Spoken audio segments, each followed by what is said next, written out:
విజయదశమిని పురస్కరించుకుని ఇంద్రకీలాద్రిపై కొలువుదీరిన కనకదుర్గమ్మను ఎంపీ కేశినేని చిన్ని దంపతులు హీరో శర్వానంద్ దర్శించుకున్నారు.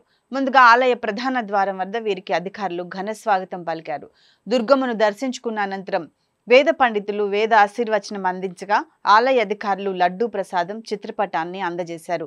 దశమి రోజున అమ్మవారిని దర్శించుకోవటం అదృష్టంగా భావిస్తున్నట్లు హీరో శర్వానంద్ తెలిపారు. అనంతరం ఎంపీ కేశినేని చిన్ని మాట్లాడుతూ దసరా ఉత్సవాలు విజయవాడ ఉత్సవ్ అత్యంత వైభవంగా జరుగుతుందని తెలిపారు. భక్తులందరూ కూడా వారి ఎత్తున వచ్చి అమ్మవారిని దర్శించుకుంటున్నారు. అందరికీ సకల సౌకర్యాలు దేవాదాయ శాఖ గారు ఆంధ్రప్రదేశ్ ప్రభుత్వం గారు బ్రహ్మాండంగా ఏర్పాటు చేశారు. విధంగా చూస్తే మూలా నక్షత్రం రోజు 196,000 మంది భక్తులు దర్శనం చేసుకున్నారు. ఎటువంటి ఇబ్బంది లేకుండా భక్తులకి దర్శనం ఏర్పాటు చేయడం జరిగింది.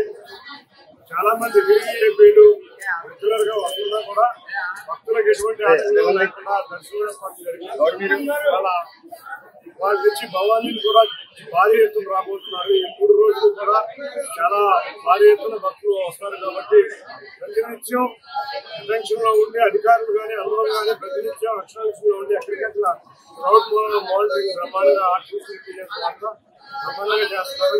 అందరికీ కూడా ధన్యవాదాలు. భక్తులందరూ కూడా ఎటువంటి ఇబ్బంది ఉన్నా కూడా వెంటనే ఫీడ్బ్యాక్ సిస్టమ్ కూడా ఉంది. ఆ ఫీడ్బ్యాక్ సిస్టమ్ కూడా మేము రెక్టిఫై చేసుకుంటాం. ఏదో చిన్న పొరపాటు జరిగినప్పుడు అందరూ కూడా సంతృప్తి వ్యక్తం చేస్తున్నారు. సుమారు 95% హ్యాపీనెస్ చూపిస్తున్నారు. అంటే ఏర్పాట్లు అంత గొప్పగా ఏర్పాటు చేసిన దేవాదాయ శాఖ వారికి అంతేకాకుండా ఆంధ్రప్రదేశ్ ప్రభుత్వానికి ఉన్న అధికారులకి ఇక్కడ ఉన్న సెల్ఫ్ డిసిప్లిన్ చేస్తున్న రాజకీయ నాయకులకు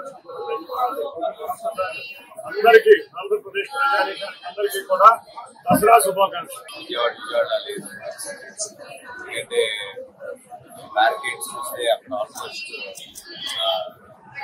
బ్యారేజ్ కాదు తిరుపతికి వచ్చింది. 1,90,000 మంది వరకు వస్తున్నారు. ఈరోజు కూడా